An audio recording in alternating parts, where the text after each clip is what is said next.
Boa tarde a todos. Muito obrigado, primeiramente a Deus, a minha esposa, a minha mãe que me ouve aqui, que torna possível também isso tudo. Ao meu orientador, Dr. Adriano, que tanto me ajudou, que tanto me auxiliou para que esse trabalho fosse apresentado e estivéssemos aqui hoje para poder falar um pouquinho sobre esse tema. Eu vou falar em português, mas se eventualmente estiver falando muito rápido, podem me interromper e falar despacio, mas devagar, que a gente vai assim fazendo. Aqui o tema, então, é a prevalência dos contratos empresariais no direito brasileiro. O tema problema deste doutorado é investigar as hipóteses que as cláusulas empresariais elas podem prevalecer na legislação brasileira, né? Utilizando um método de indução analítica, mediante uma investigação exploratória e também uma análise sistemática dos conceitos, correntes e interpretações do Instituto. A relevância desse doutorado é diante da escassez das abordagens diversas e também não há um doutorado específico sobre essa área, tanto aqui no Brasil, em relação à prevalência de cláusulas empresariais sobre a lei brasileira. O objetivo geral, então, é fundamentar a lei da liberdade econômica, de acordo com a atualidade, né, e a prevalência de contratos empresariais sobre a lei nacional, sem violar as normas de ordem pública. Os objetivos específicos, então, eles são divididos em cada capítulo que nós vamos aqui abordar hoje. O primeiro capítulo ele tem como objetivo descrever a história da legislação sobre liberdade econômica, estudar as formas de aplicação dos contratos comerciais, que é o segundo capítulo. O terceiro, que é a tese central, é interpretar a paridade contratual à luz do princípio da liberdade contratual, investigando os marcos da aplicação das normas de ordem pública e analisando também os limites dos contratos empresariais e a paridade. Esse último capítulo, inclusive, nós dedicamos a exemplos práticos de como se dá isso. O trabalho tem um total de 310 citações, diretas e indiretas, da doutrina, jurisprudência, das mais diversas correntes possíveis. Bom, o primeiro capítulo desta tese, ela é direcionada sobre a lei da liberdade econômica, né? O primeiro capítulo, ele fala inicialmente sobre o que é, né, a liberdade econômica. Então, nós gastamos da página 16 à página 21 falando sobre as bases filosóficas da liberdade econômica. O que são as bases filosóficas, né? Estamos falando de Rousseau, estamos falando de Hobbes, John Locke, Montesquieu, Bastiat, Adam Smith e tantos outros que fundamentam as bases filosóficas da liberdade econômica. O objetivo é demonstrar de que a liberdade econômica ela não tem uma raiz somente normativa, mas também uma raiz filosófica, no qual o Estado, ao dar a liberdade econômica, ele está nada mais fazendo do que dando aos indivíduos um direito natural deles. Os indivíduos têm o direito natural de serem e produzirem riquezas. E o Estado ele tem que garantir esses direitos. É o que aqui Bastiat defende e também John Locke defende, que essas liberdades elas são a essência do indivíduo, a essência daquilo que somos. E, portanto, o Estado ele tem o dever moral de garantir a liberdade econômica. Também desenvolvemos sobre os conceitos de liberdade econômica na página 21 à página 26, no qual falamos com autores como Karl Marx, Alexis, Mises, Milton Friedman e vários outros, no qual nós desenvolvemos aqui basicamente qual é o conceito de liberdade econômica. E aqui vai variar das mais diversas correntes. Existem aquelas correntes mais progressistas e as correntes mais liberais. E aqui nós abordamos exatamente esses conceitos de liberdade econômica com base nessas correntes. Por fim, colocamos aqui sobre o desenvolvimento da lei da liberdade econômica, né? Colocamos aqui o desenvolvimento do comércio, como se deu isso. E é importante aqui, eu vou até interromper um pouquinho, para a gente poder debater sobre esse aspecto, sobre como que se dá a lei, como que se deu o desenvolvimento disso. O desenvolvimento disso, ele foi das mais diversas formas. Começou ali através do Império Grego, depois nós tivemos também o desenvolvimento através do Império, vou parar aqui porque a gente vai falar.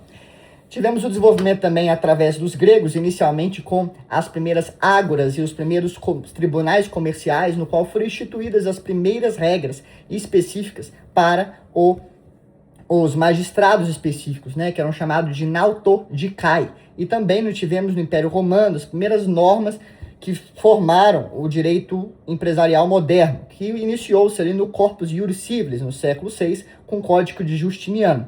É claro que ali naquele código não se dividia o direito civil e nem o direito empresarial, mas os institutos importantes como propriedade, contratos, obrigações e personalidades jurídicas foi fundamentada ali nesta época. Depois nós tivemos na Idade Média o período bizantino, que iniciou ali no século V, foi até aproximadamente o século XV, em que as relações comerciais passaram a ser algo imoral, algo que não deveria ser incentivado. E tivemos também o período do feudalismo, no qual o comércio deixou de ser pujante, deixou de ser forte e passou a ser mais fraco.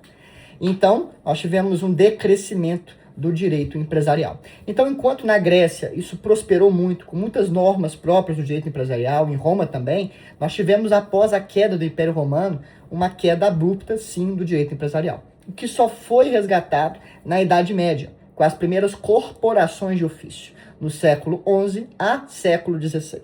As corporações de ofício, elas desenvolveram as primeiras normas empresariais de forma própria, sem a influência do Estado.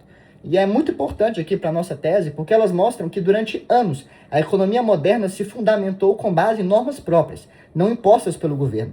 Durante esse período iniciou-se vários institutos que hoje nós conhecemos, como o título de crédito, sociedades comerciais, contratos de seguro, mandado, agência, comissão, registros contábeis, direito de marca. Isso tudo foi desenvolvido durante o período das corporações de ofício, em que não havia o controle do Estado.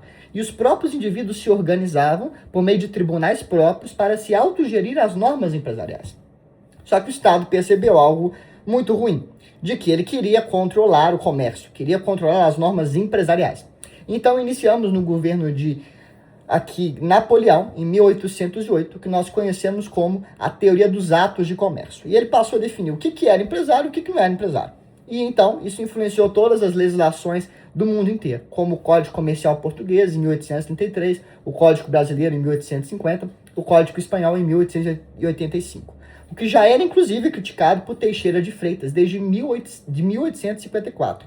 Por fim, até então, nós temos a teoria nova, que é vigente aqui no Brasil, que é o Código Civil Italiano, que novamente inicia-se um governo fascista do Benito Mussolini em 1942, no qual unifica-se o direito civil e o direito empresarial novamente, para assim tratar a questão e assim caminhar dentro do desenvolvimento. Então, em resumo, é esse que é o desenvolvimento de como que se deu a nação, como se deu o desenvolvimento do direito empresarial. Então, nós temos o sobredesenvolvimento do direito empresarial e a liberdade econômica desde o período neolítico da atualidade, nós falamos um pouco, e a liberdade econômica e o desenvolvimento como direitos fundamentais. Nós citamos aqui na página 40 à página 55 uma série de pesquisas que demonstram a importância de direitos fundamentais e o desenvolvimento para uma nação. Citamos inclusive prêmios Nobel que demonstraram que quanto mais livre é uma economia, quanto mais liberdade há uma economia, maior desenvolvimento.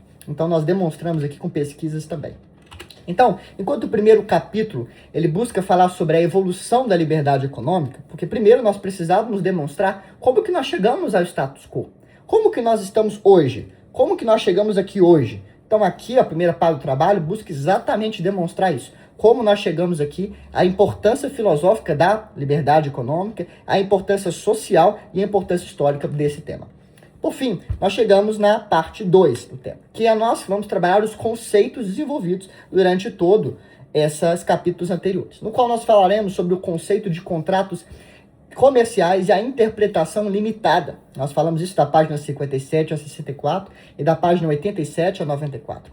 Nesse aspecto, nós ressaltamos que o contrato empresarial tem que ser interpretado de forma restrita, ele não pode ser interpretado de forma ampla. Ou seja, o juiz ele tem que se autolimitar nessa interpretação. E também demonstramos ali que o contrato empresarial ele se dá por meio de uma figura de exclusão. Ou seja, você sabe o que é um contrato empresarial excluindo outras correntes. Então, por exemplo, o contrato empresarial é aquele que é voltado profissionalmente, à atividade lucrativa, excluindo outros tipos. Então, por exemplo, a gente exclui ali o direito de família, exclui, por exemplo, o direito comercial, exclui outras para chegar até o que é o direito empresarial. Excluímos o terceiro setor e tantos outros, para a gente poder caminhar sobre efetivamente aquilo que é o conceito de contratos empresariais. E chegamos ao seguinte conceito. O contrato empresarial é, portanto, a forma jurídica pelo qual o empresário exerce a atividade econômica, definindo que esse contrato, como, quando e que de forma os fatores de produção irão atuar na atividade econômica. Então, isso que é um contrato empresarial.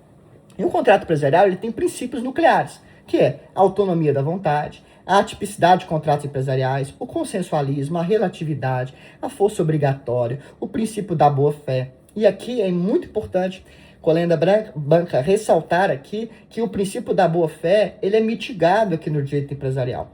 Porque aqui a atividade empresarial ela tem que ser analisada com objetividade, sem uma subjetividade. Por isso que o próprio enunciado 27 da Jornada de Direito Comercial do Conselho da Justiça Federal já deixa claro que a boa-fé só tem que ser analisada objetivamente em um contrato empresarial. A força obrigatória, ela também tem exceções, como todo princípio, como o caso da teoria da imprevisão, né? O consensualismo também tem as suas previsões quando exige, por exemplo, uma tipicidade, como é o caso de contratos de franquia, de factory, né? E tantos outros. A autonomia da vontade, então, ela é um pouco mais limitada nesse aspecto e em outros contratos ela é mais limitada. Aqui ela é mais livre para que as partes possam definir da forma que elas desejarem um contrato empresarial. Então, dando continuidade aqui àquilo que a gente estava colocando. Então, nós temos os princípios nucleares do contrato, que nós falamos um pouquinho, e o risco como elemento implícito do contrato mercantil, né? E aqui é uma análise do artigo 421 do Código Civil Brasileiro, que deixa claro que o risco ele faz parte da análise do julgador. O julgador não pode deixar de analisar o risco de um contrato empresarial. O contrato empresarial tem que ser analisado com base nesse risco. O que nos leva também aos elementos de validade do contrato, né? Que é objeto lícito, possível, determinado, né? Não vedado em lei. Então, isso é muito importante para nós termos uma noção daquilo como se dá um contrato. E a boa-fé como elemento complementar da interpretação do contrato. A boa-fé não se exclui, mas a boa-fé tem uma interpretação mais limitada aqui. Porque o objetivo não é a gente buscar a subjetividade da boa-fé, e sim qual é a razão central daquela negociação. É o lucro. E a boa-fé ela tem que exatamente andar com isso. Até mesmo me parece que, analisando o 421A, a gente vê que outros princípios estão antes da boa-fé, o que mostra que a boa-fé faz parte de um princípio nuclear, mas não a base desse contrato. E a racionalidade econômica se torna um elemento essencial da relação comercial, o que nós chamamos de análise econômica do direito. Essa análise econômica do direito aqui é colocada dentro da lei, do 421A, falando que o julgador deve analisar a racionalidade econômica da avença empresarial, o que mostra, sim, a importância da questão. Então, chegamos na parte 3, que é a parte central desta tese, que é, beleza, então nós temos que um contrato empresarial, ele não é qualquer contrato, ele é um contrato que se dá por exclusão, em que tem elementos próprios, tem que ter um objeto lícito, possível, determinado, você vai aplicar princípios como da autonomia da vontade, do consensualismo, da boa-fé, do risco, tá, entendi. Mas o que diz esse dispositivo que a gente está debatendo aqui hoje? É a Lei da Liberdade Econômica, promulgada em 2019. E essa lei em específica, ela estabelece no artigo 3 o seguinte, que são direitos de toda pessoa, física ou jurídica, essenciais ao desenvolvimento econômico e crescimento do país. Então, observe que a lei ela reconhece aquilo que a gente falou anteriormente, de que isso é necessário para o desenvolvimento, que a liberdade econômica é necessária para o desenvolvimento. E ele remete à Constituição Federal como um princípio constitucional de proteção de direitos fundamentais, que é o artigo 170 da Constituição Federal. A garantia de que transações jurídicas empresariais paritárias, ou seja, nós vamos estudar isso daqui a pouquinho, estão sujeitas à estipulação livre das partes em contrato, de forma a aplicar as regras de direito comercial, mercantil, somente de maneira subsidiária. Ou seja, primeiro aplica as normas do contrato, depois as normas de direito empresarial. E aí a última, a vedação, exceto normas de ordem pública. Então, ou seja, não se trata somente de uma tese que nós estamos desenvolvendo, mas também de um dispositivo que já existe na lei, que não é debatido muito dentro desse contexto. Então, dentro disso, nós desenvolvemos, demonstrando que o direito econômico ele é um direito humano, um direito que todo indivíduo ele tem o direito de produzir, tem o direito de criar. Isso é um direito que, inclusive, ressaltamos durante a tese de doutorado, a Carta Africana, a Carta Islâmica, demonstramos também os princípios da ONU, demonstrando que isso é um direito reconhecido por todos os povos e que é essencial para o desenvolvimento de uma nação, que é essencial para o crescimento do país.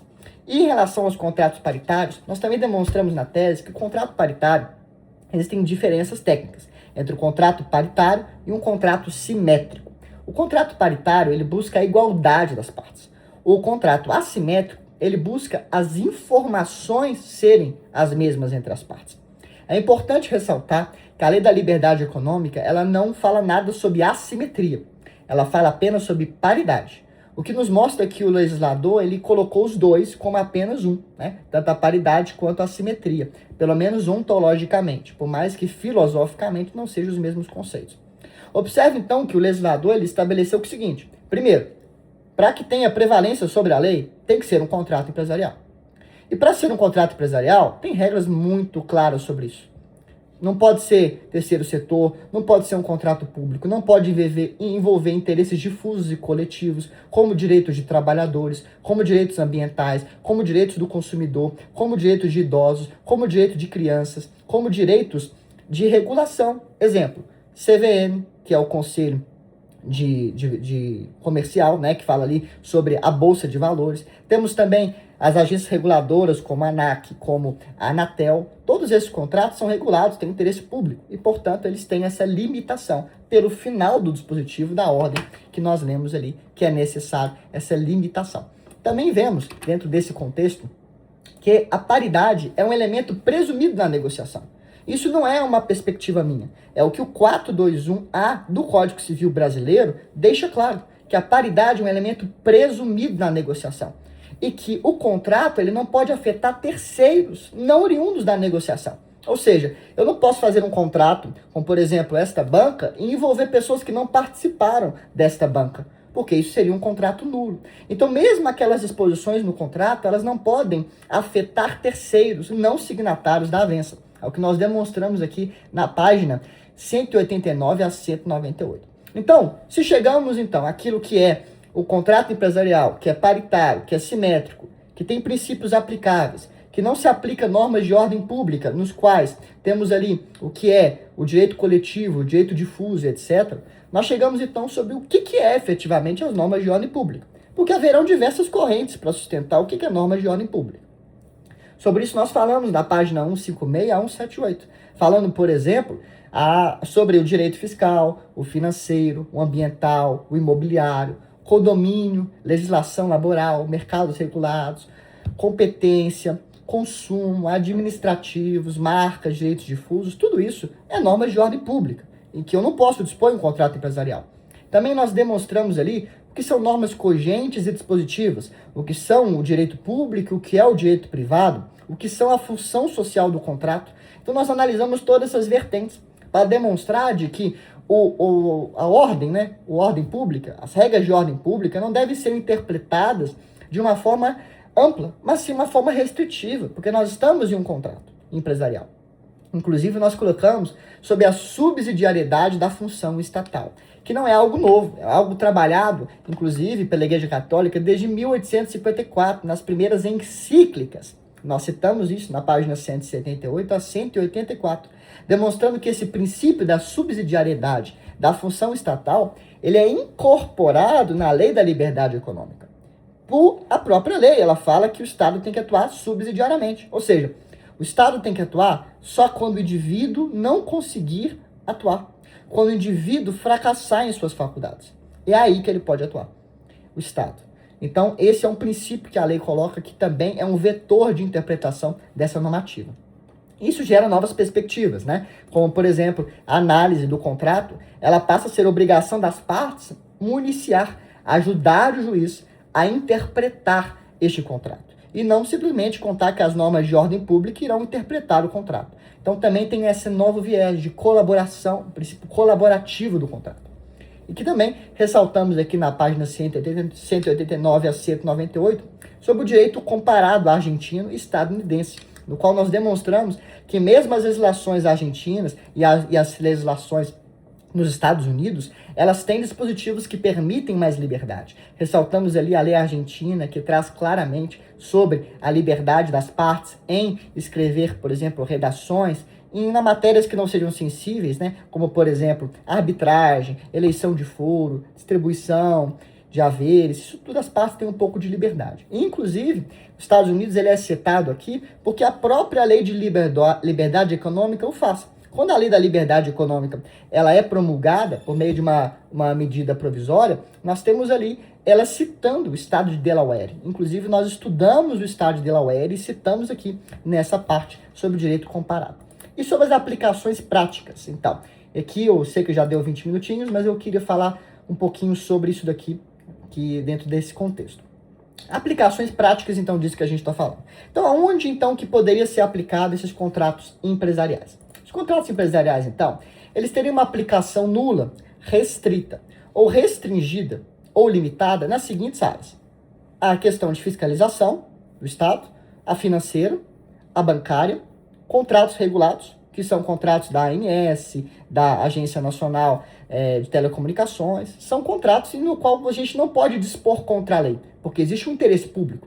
Contratos públicos e a administração pública como interessada, que nós temos ali a área de direito laboral, o direito de menores, os direitos, por exemplo, dos contratos públicos e direitos coletivos e difusos.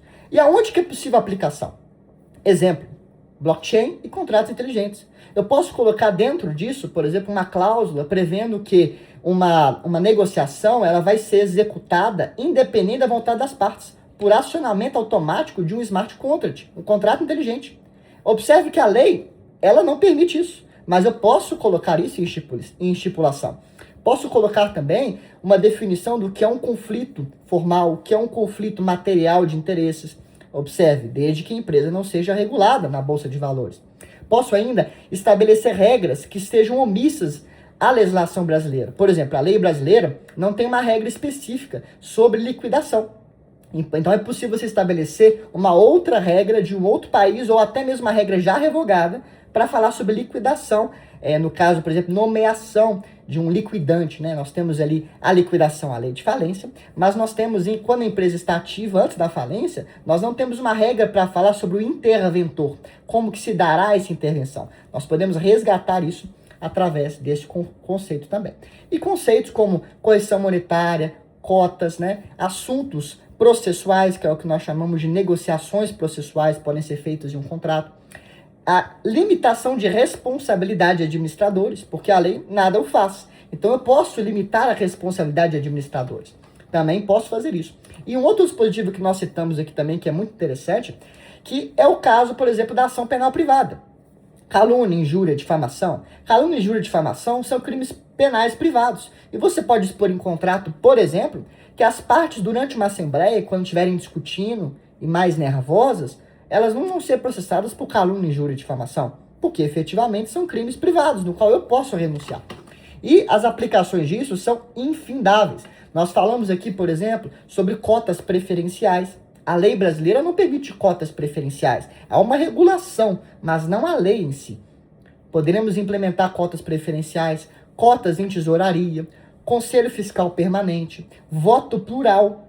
Poderíamos fazer isso de uma forma ampla, né? E até mesmo limitando a responsabilidade e os interesses, prevendo, por exemplo, o direito de retirada. Isso é um tópico interessante, porque a legislação ela considera que o direito de retirada é um direito constitucional. Mas eu posso estabelecer que, em caso de retirada, vai ser dividido em 24 vezes a apuração de haveres. Posso estabelecer, por exemplo, que o patriarca de uma empresa familiar vai ter um voto plural em 10 vezes.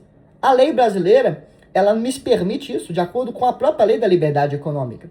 E posso estabelecer isso até mesmo em SAs. Posso misturar a legislação de SA e a lei de limitada e criar novos dispositivos.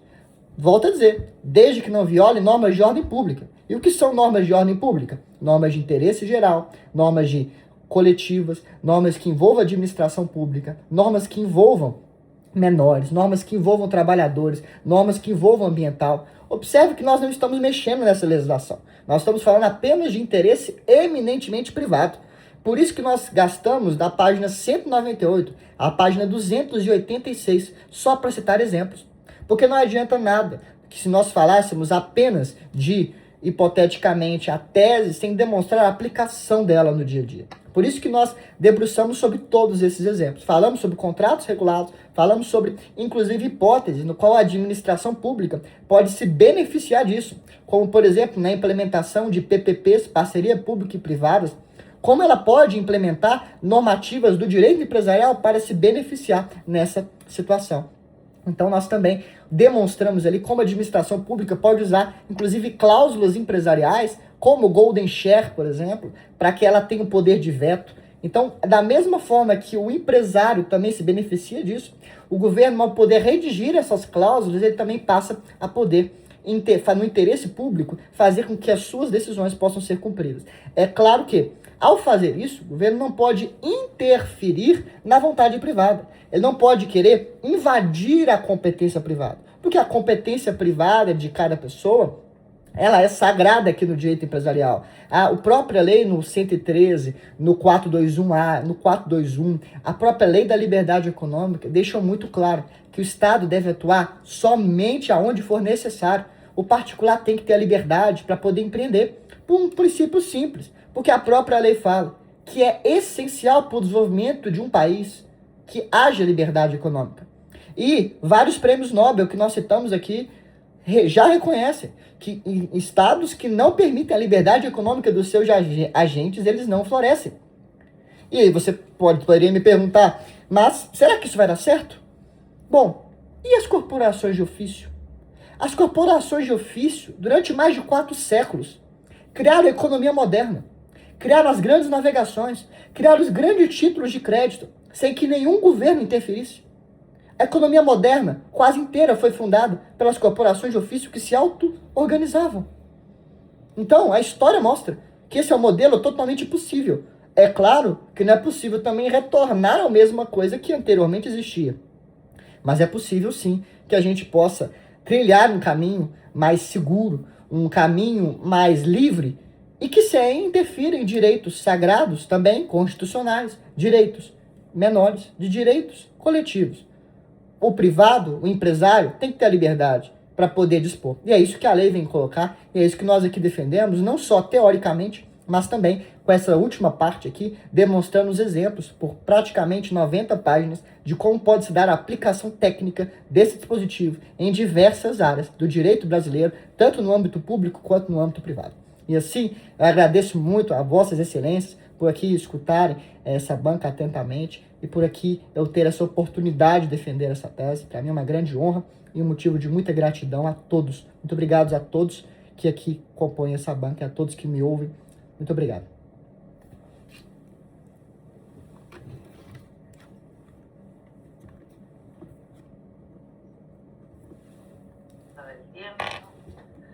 Vamos a comenzar entonces con la ronda de preguntas, comentarios del jurado, doctores, doctoras, no sé quién quiere iniciar con las preguntas, cualquiera de ustedes.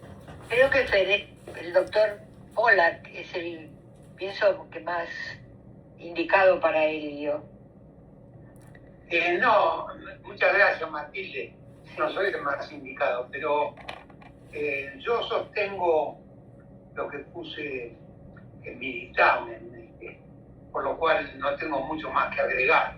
Creo que el doctorando ha defendido con mucho énfasis sus tesis escritas, que no tengo necesariamente que compartir, sino que lo felicito por la defensa que ha hecho de su proposición y de sus ideas, que en parte no comparto, pero de todas maneras está la libertad académica y la libertad de pensamiento.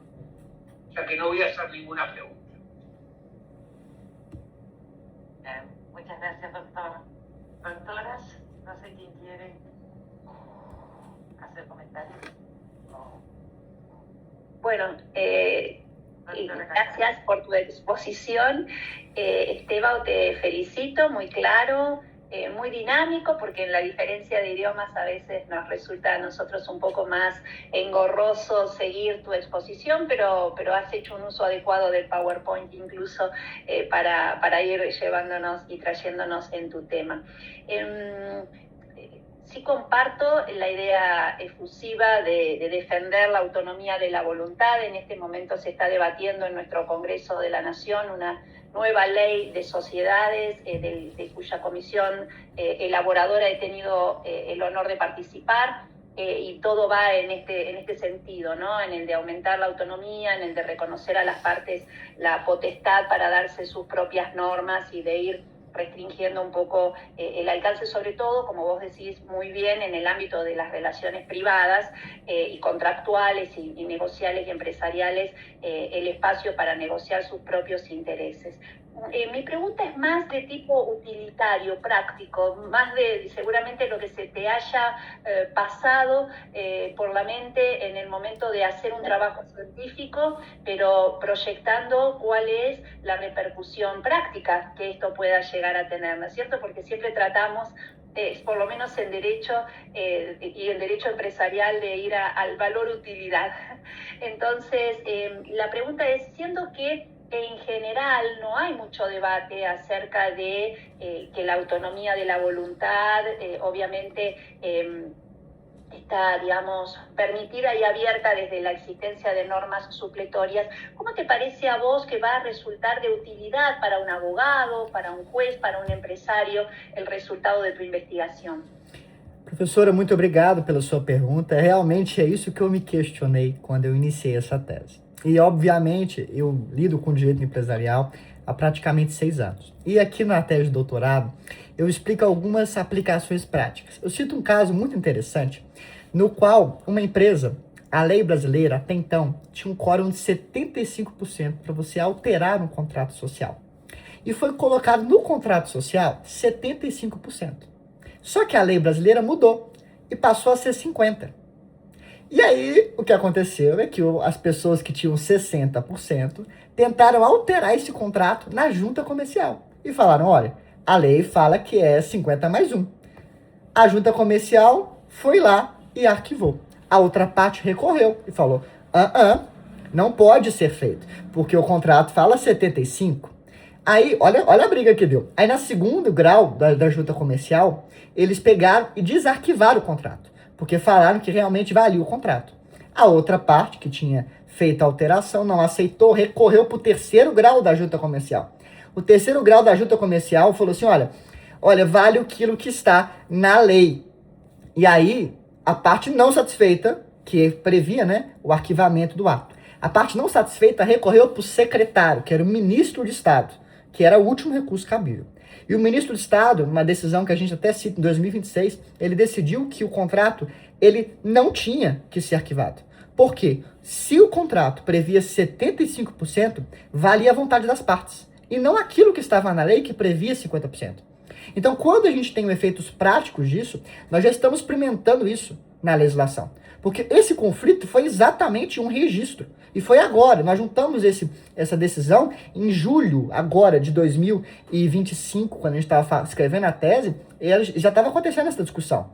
Uma outra questão que nós também citamos, um precedente que chega no Superior Tribunal de Justiça com a seguinte questão.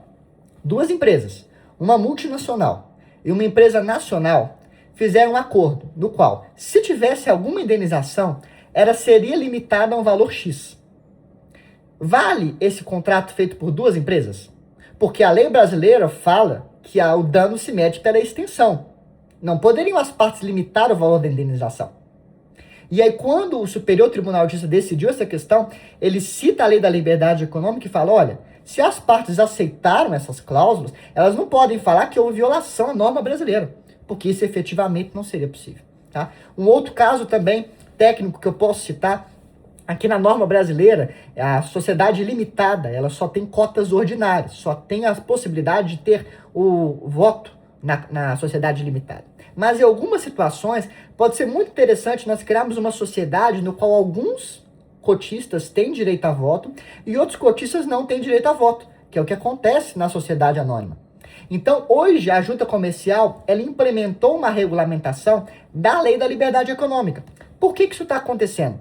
Porque o ex-presidente da junta comercial, ele foi um dos grandes prepulsores do desenvolvimento dessa lei da liberdade econômica. Ele chama André Santa Cruz, é citado aqui no trabalho várias vezes. Então ele, inclusive, no seu livro, na nota de rodapé, ele fala que as legislações da junta comercial seguiram aquilo que a lei possibilitou, essa liberdade econômica. Então hoje a junta comercial, ela permite que nós criemos empresas com cotas preferenciais sem direito a voto. Sendo que a lei brasileira proíbe isso. A lei brasileira só permite empresas que tenham direito a voto, limitadas. Mas assim a junta comercial possibilitou que fosse criado cotas preferenciais também. Então há essa aplicação prática. Eu fiz recentemente um contrato de uma empresa, de uma startup, que ela não queria virar uma SA. Ela queria ser uma limitada. Mas ela queria distribuir parte da empresa para os seus desenvolvedores. Só que ela não queria que os desenvolvedores controlassem a empresa.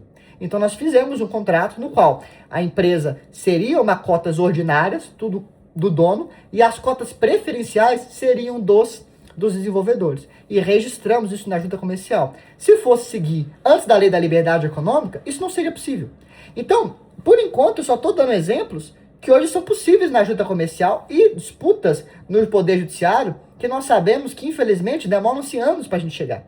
Nós tivemos no meio do caminho uma pandemia que parou o país por vários anos. Então, entre 2019, né, que foi ali a promulgação da lei, 2020, 2021, 2022, nós tivemos uma limitação da liberdade econômica. Então, agora que nós estamos começando a ver esses frutos. Eu ainda cito um outro caso muito interessante, Gabriela, sobre a questão do voto plural. E o voto plural, que é o voto da possibilidade de alguém ter mais de um voto, né, na deliberação, que recentemente foi promulgado no Brasil, mas já era comum no âmbito externo há muito tempo. Só que se é possível em SAs, que é sociedades anônimas, por que não ser possível também em cotas ordinárias? Isso, ou seja, em uma limitada. Isso possibilita uma série de outros fatores. Então, eu tenho muitos outros exemplos para citar, e se for necessário, eu cito cada um deles, porque para mim é um prazer falar desse tema. Gracias, muy amable. Mais? Um pouquinho mais?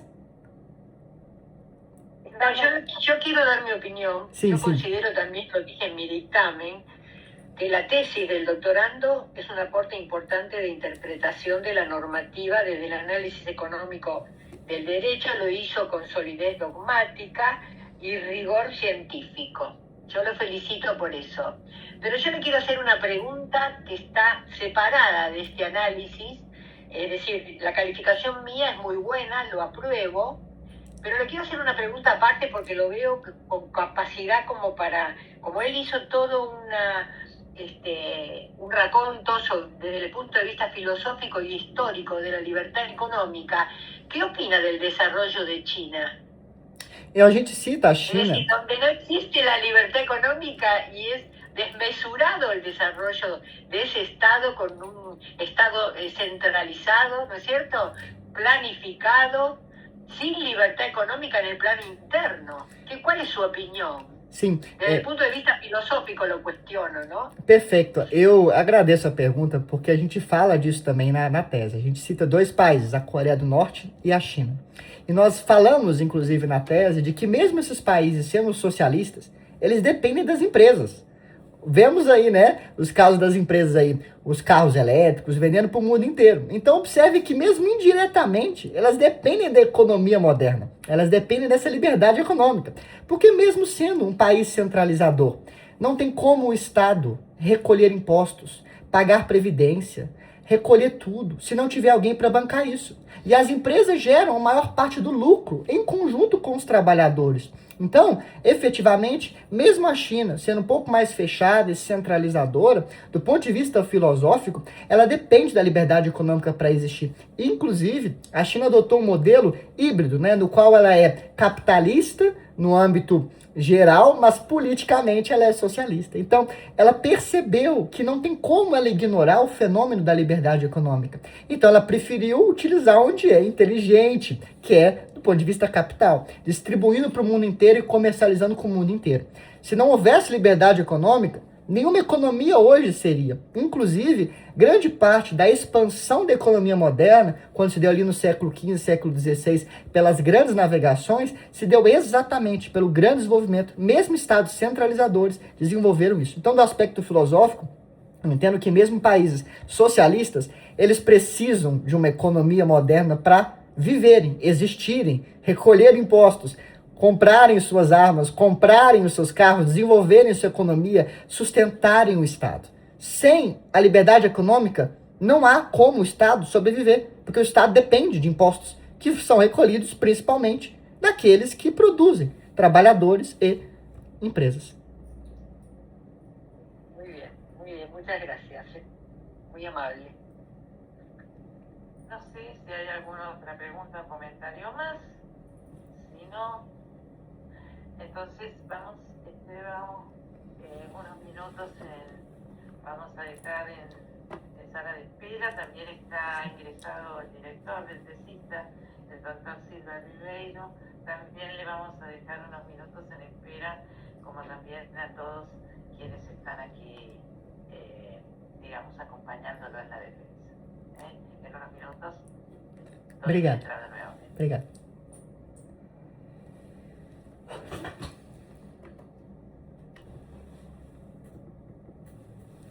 Vou parar a gravação, tá?